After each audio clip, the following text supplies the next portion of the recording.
Globally, 1 in 3 women will experience some sort of violence in the home.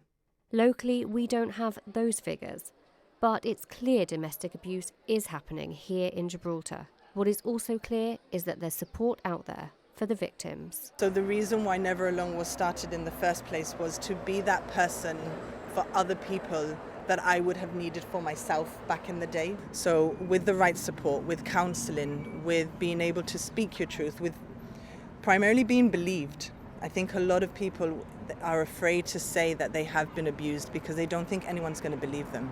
You can get through it. Look at myself. I can imagine what I've achieved in this 20 years, no? More than 20 that years. That I left my ex, and I never thought I would go this far by myself, with my kids, and without the help of having to have him, as he would say, where do you think you're going to go with 4 kids?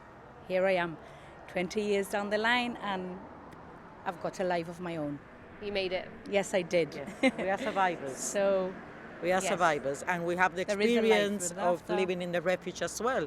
Yeah. So we've always tried to better the place and to improve the places the people are living in. It's just opening those doors to have this subject more spoken about, and to know that there are people out there that want to help you. Domestic abuse isn't just physical violence, it can be emotional manipulation too. And the law was changed recently so that controlling behaviour can now be prosecuted. In the past it's just been a black eye or a slap, that would be classed as DA, whereas now we're looking more at the finer nuances of the actual offence itself.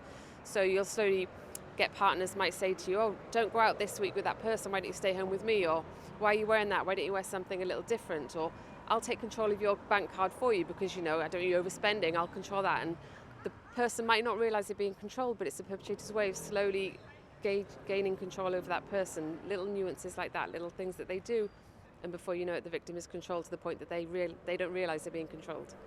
The abuse doesn't have to have taken place in Gibraltar for you to be able to report it. It can have happened in Spain or elsewhere abroad. Sentencing powers for domestic abuse offences are higher now too. Someone could get up to 7 years in prison for strangulation. It is really being taken seriously. Look at your colleagues, look at your work colleagues. Is someone starting to come in a little bit later than usual? Someone starting to take some sick days? Someone looking a little bit dishevelled? Ask the question, are you okay? What's going on? So as long as you make sure that you're sending out a message that if they are ready to talk and they want to talk, that you're going to be there for them, that's what's most important. If you've been the victim of abuse, you are not alone. Visit our website gbc.gi for details of how you can find help.